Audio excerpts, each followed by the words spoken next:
नमस्ते दोस्तों। आज की कहानी जीत का मापदंड दो दोस्तों अविनाश और राघव की है। एक ने स्थिरता को चुना और दूसरे ने जोखिम को। अक्सर हम सोचते हैं कि सफलता का केवल एक ही रास्ता होता है, लेकिन यह कहानी आपको बताएगी जीत का असली मंत्र क्या है। इस कहानी में आप जानेंगे, क्या सरकारी नौकरी की स्थिरता ही सफलता है? क्या स्टार्टअप ही जोखिम उठाना बेहतर है? जब चीज़ें उम्मीद के मुताबिक ना हो तो खुद को कैसे प्रेरित रखें? अविनाश और राघव के रास्ते अलग अलग थे, चुनौतियां अलग थीं, लेकिन उनकी जीत का सूत्र एक ही था: निरंतर आगे बढ़ते रहना। चाहे सिस्टम के भीतर बदलाव लाना हो या बाजार की अनिश्चितता को जीतना, हार न मानना ही असली सफलता है। तो लीजिए, सुनिए हृदय को छू लेने वाली एक प्रेरणादायक कहानी। अगर कहानी अच्छी लगे तो चैट बॉक्स में कमेंट ज़रूर करें और हमारे चैनल को सब्सक्राइब करें।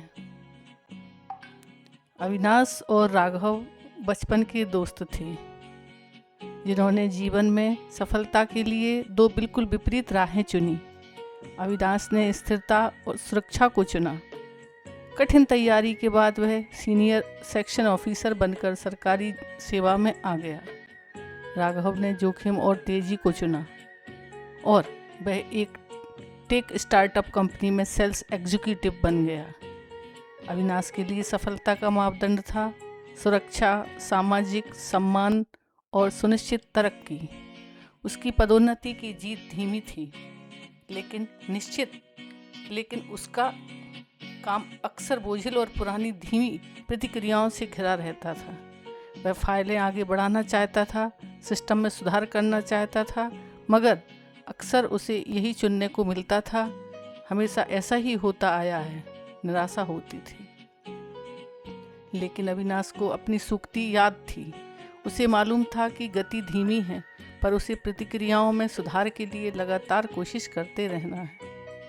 उसके लिए जीत का मतलब था सिस्टम के भीतर सकारात्मक बदलाव लाना, भले ही वह बदलाव कितना भी धीमा क्यों न हो। राघव का जीवन बिल्कुल अलग था। उसका मापदंड था अस्थिरता में भी अधिकतम परिणाम देना। उसका वेतन बड़ा था, पर हर 3 महीने में उसे खुद को साबित करना पड़ता था। पहले कुछ वर्षों में उसकी कंपनी दिवालिया होने के कगार पर थी। एक बार महीनों की मेहनत से तैयार किया गया एक बड़ा प्रोजेक्ट अंतिम क्षण में रद्द हो गया। राघव टूट गया था, पर असली सुबह उसने धूल झाड़ी और उसने खुद को याद दिलाया कि आगे बढ़ते रहेंगे तो जीत आपकी ही होगी। राघव के लिए जीत का मतलब था बाजार की अनिश्चितता को चीरकर हर बार एक नया मुकाम हासिल करना। 20 साल बाद दोनों दोस्त एक पारिवारिक समारोह में मिले। अविनाश अब जॉइंट डायरेक्टर था। उसकी धीमी लेकिन दृढ़ कोशिशों ने उसके विभाग में डिजिटल फाइलिंग पारदर्शिता की एक नई प्रणाली को स्थापित की थी, जिससे हजारों नागरिकों का जीवन सरल हो गया था।